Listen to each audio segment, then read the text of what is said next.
Hey, everybody, it's Dana Robinson. You're at my office hours on Thursday morning, 9 a.m. Pacific time. I've got David Meltzer with me, and I'm sipping on a homemade turmeric latte with espresso. You drinking coffee with me this morning, David? I'm banned from caffeine, so I'm sticking. I'm not sure the branding's correct, but I'm sticking to water. I'm sure you're making the water smart. Yeah, I hope so. Yeah, we were 80% or more water. So I always say I love drinking water and putting my intention into water. So I actually speak to my water and drink it in. So my wishes, my dreams, my manifestation is part of me every day, which is, by the way, to pray for at least 10 people I can help every day. And being here is part of that mission. Thank you. Well, I appreciate it. It's great to connect with you and you know, to introduce you to my audience and give you a voice to share some of your experiences and let people learn what you're all about, and hopefully that benefits everybody. So I'd love it if you just introduce yourself so that anyone who doesn't know you, and a lot of people do, can get some background on you. Yeah, there's always more people that don't know us than do, especially with social media. So I appreciate the opportunity to share with your community as well. And I'm an entrepreneur. From the time I was 5 and my dad left, I just wanted to make money to buy my mom a house. And that which has inspired me to be an entrepreneur. I have journeyed through, my first $1 million 9 months out of law school, despite everyone thinking in 1992, unbelievably enough, that the internet was a fad. Justice Scalia actually told me in 1993 that nobody would ever do research on a computer, that you needed books. So we've come a long way from a Supreme Court justice telling you that. But in 95, I had my first exit with West Publishing being by Tom, $3.4 billion. I then branded myself not as a lawyer, but as a entrepreneur in the internet, and I went up to the Silicon Valley, raised hundreds of millions of dollars in the middleware space. By the time I was 30, I had my dream life. I ran Samsung's phone division, worth over $100 million into my 30s. Ran Lee Steinberg, who ironically hired me to run the most notable sports agency in the world, the sports agency in which they made the movie Jerry Maguire about. I was hired not because I was a great lawyer or a great sports lawyer. It was actually because I, at the highest level, knew how to raise money and I knew about technology. And Lee saw the future of sports in the venture side of being a sports agency with all the relationships that he had and the ability, of course, to utilize technology to enhance brand. I then took that knowledge and created a sports marketing company with the Hall of Fame quarterback Warren Moon. And then over the last 6 years now, as an investor myself, as an entrepreneur, and utilizing the skill sets that I've learned to build my own brand. I do TV shows, movies, digital shows, lives, write books, speak. I have trainings I've done for over 24 years, and I give away my books. So I wanted to share with your community. Anyone, I will sign my book, send it to you, pay for shipping and the book. If you like what I have to say in the next minutes, go ahead, email me. It's right there, david@dmeltzer.com. Sign a book, send it to you for shipping. Hopefully I can meet my mission to empower over 1 billion people to make more money, help more people, and have more fun. I love that. What a great mission. And I'm with you on the what we write, we feel compelled to write. I think we write it because we feel it, and we're not trying to, sort of self-aggrandize our, platforms. I'm, giving away any book that I've got besides the one that cost me money, which is King Slice Water in the pre-order stage for the hardcover, but I'm giving away the audio. I've been there, man. Yeah, I still can't give away game time decision making because I took a big advance and have to sell the hardcover for $35. So yeah, so we're giving away the ebooks and the audiobooks and all that. So I love that the real chops from the entrepreneur standpoint through the history of multiple booms and technology. And there's so much that you probably could bring to my entrepreneur followers. And one of the things that I keep finding, especially on the LinkedIn platform, is, I've connected to a lot of people that have entrepreneurial zeal. I've had 700,000 people go through my courses, and a lot of those are entrepreneurial. And most of the people that connect with me have jobs. So, I'm always looking for someone who can speak to the avatar, the person who's at a job, ambitious, entrepreneurial, and maybe they want their way out at some point, but they're there, and maybe they feel stuck, maybe they hate their job, maybe, you know, but how can we as out there entrepreneurs help the intrapreneur, help the person with a job? You know, I know you've spoken to this a little bit. If you've got some thoughts, let's have them. Yeah, well, I think there's no better time in history to be an entrepreneur. And the reasons are multiple. Number one, all of the things that people want to be an entrepreneur for are now available at some jobs. You know, you're a remote worker, being on your own time schedule, being able to, because of other things, take on 2 different opportunities at once. I think there's a huge, you know, with the middle-aged mutant turtle that I am, I think there's a huge disconnect for executives like myself of understanding how productive their younger employees can be because of technology, and they're having the wool thrown over their eyes that they get so much done so quickly. We assume they must be working 16 hours a day, but sometimes it's like 16 minutes a day. You just don't know the power of technology and these kids, how capable they are. Our benches are so deep, but there's some other things that go on, you know, that today that weren't available. Let's just talk about health insurance. You know, being an entrepreneur, this is a huge capital advancement that you're getting by having health insurance when you're working for a company. There's also stock options. You still now have a lottery ticket as well. So that excites people about being an entrepreneur. And then they have specific business units, incubators, launch pads, a variety of entrepreneurial business units within huge companies. Almost all of them have them. There's so many benefits to be educated on a company's dime and have the security that everyone's afraid to leave to be an entrepreneur. I think there's no better time to be an entrepreneur in order to pay the dummy tax on someone else's dime, to get the freedom that we never had before, to get the security of health insurance, to also get the mentorship from some unbelievable entrepreneurs that are C-level or director level executives that usually have had their own exits and understand how to raise money, how to maintain employees, recruit employees, retain employees, all the different things you want to. I think, you know, unless you, you know, have a backbone of steel, I would highly encourage people to compare their timing and risk tolerance to the opportunities that exist being an entrepreneur before they become a solo entrepreneur. I love that. Let me just call out the dummy tax. As a professional investor, the thing that we're always trying to dodge is a first timer. And the reason is because we know that they need to fail somewhere, right? So the dummy tax is, you got to fail. You're going to fail. And why not fail in a job where you can recover, where someone will probably just say, hey, we gave you a shot. There's some things you still need to learn. And let's be clear that you're a good person and we still can deploy you. But you're making those mistakes with the support of an environment. What do you think, David, about the tendency of entrepreneurs to, I want to say, feel entitled because of their ambition to jump forward quickly? So you're like, hey, boss, I want on this incubator project. I'm ambitious. And the boss knows a lot of the things that they don't know. How does a young person at a job navigate? Even, you know, I'll go with your middle-aged mutant ninja turtle. You know, middle-aged person. Say how can we get there faster, but understand that there's paces to go through. Yeah, I think number one, in any scenario, we have to meet people where they're at. And I think the over-ambitious, no matter what age you are, they skip that step. They're more interesting than interested. And so the advice that I give is to be more interested than interesting. So what we want to do is make sure, especially if it's a boss, that we want to address and communicate with our boss when they have an open mind.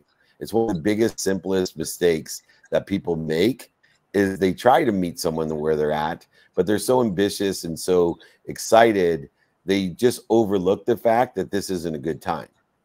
And so the number one qualifier before you do anything else is make sure you're talking to an open mind, because it will take over 1,000 times the energy, time, and emotion to convince a closed mind that you're the guy or the woman. So please take me, very seriously. The first qualifier is talk to an open mind. And if you do have that open mind, then what we want to do is start asking questions to get a feel, by being more interested, of where they're at today, because you don't know what you don't know. Right. So you can start with an open-end question. Hey, what's going on with the AI launch pad? What's going well? What's not going well? Hey, would it help you if I did this? And this is what's called an open-ended question template, which I learned and have transitioned from voir dire and understanding how to cross-examine and direct examine from law school. I finally getting, my $100,000 worth of value by implementing it and teaching people. By the way, when we talk about meeting people where that, you talked about failure, which obviously is a big part of what we do. If you learn the lessons, because life's about lessons and lessons keep on coming. If you want proof that failing, if you give it the right meaning, can be the greatest thing that ever happened to you, I was worth over $100 million. Very few people wanted my advice, but they all wanted to compete with me. The minute I lost all my money, over $100 million, and went bankrupt, all of a sudden I became an expert in how to make money.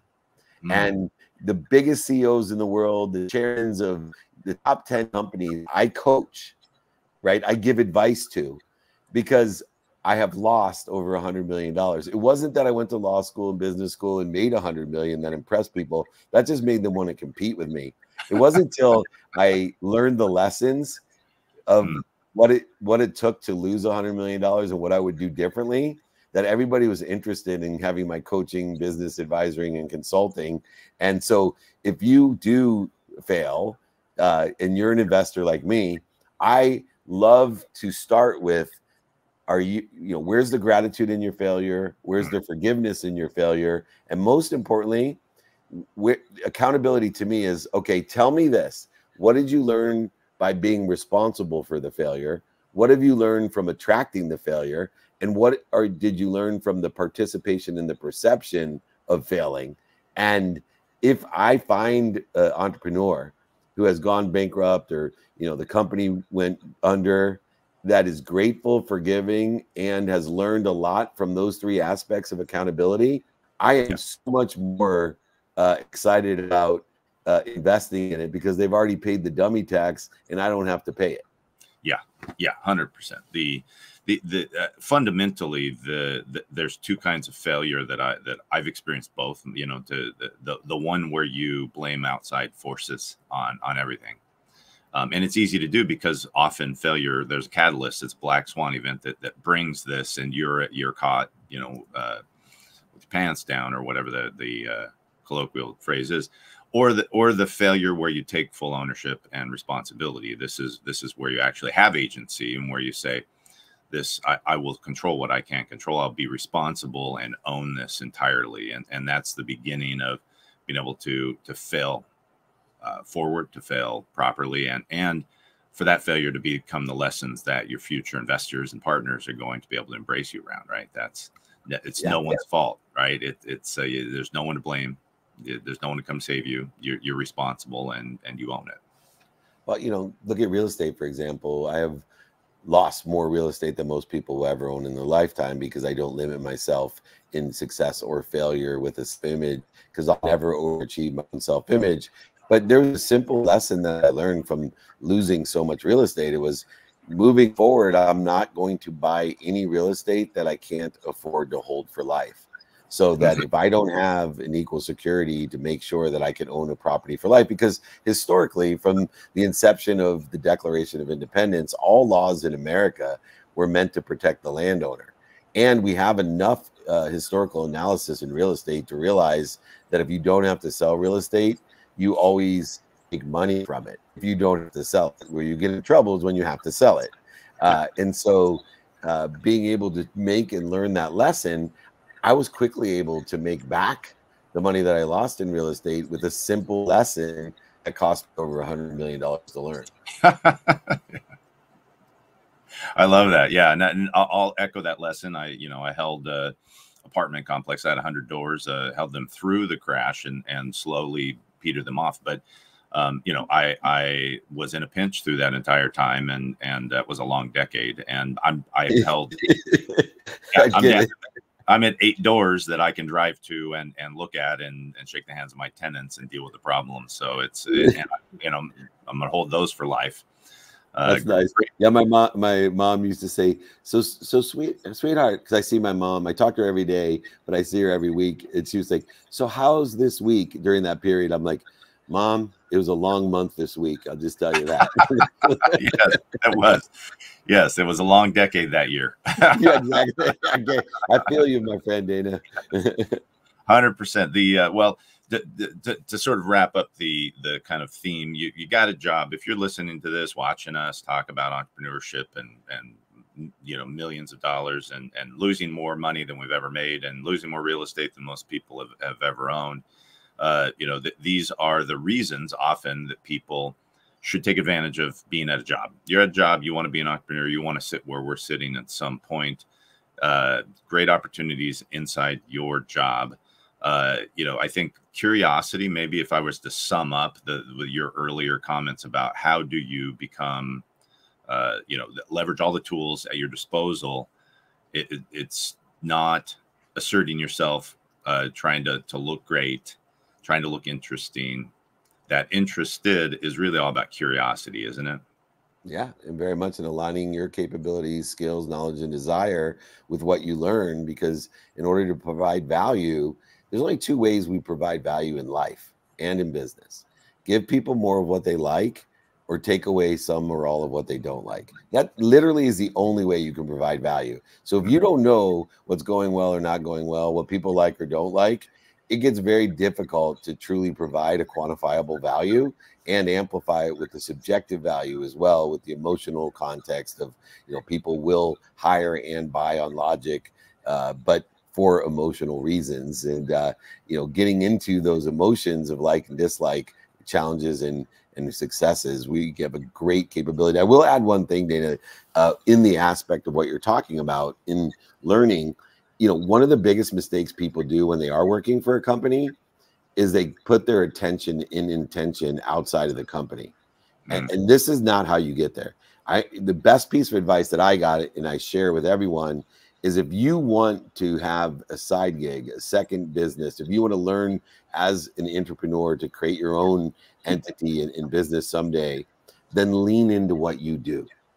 Lean into what you do, because if you become more efficient at what you do, more effective at what you do, and more statistically successful at what you do, not only will you make double what you make, triple what you make today, but you'll do it in 1/3 of the time. So now you got 3 times as much money and 3 times as much time.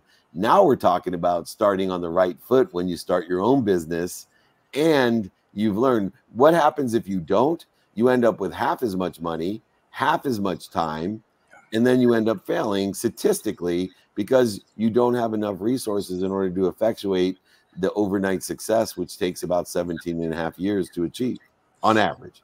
Yeah.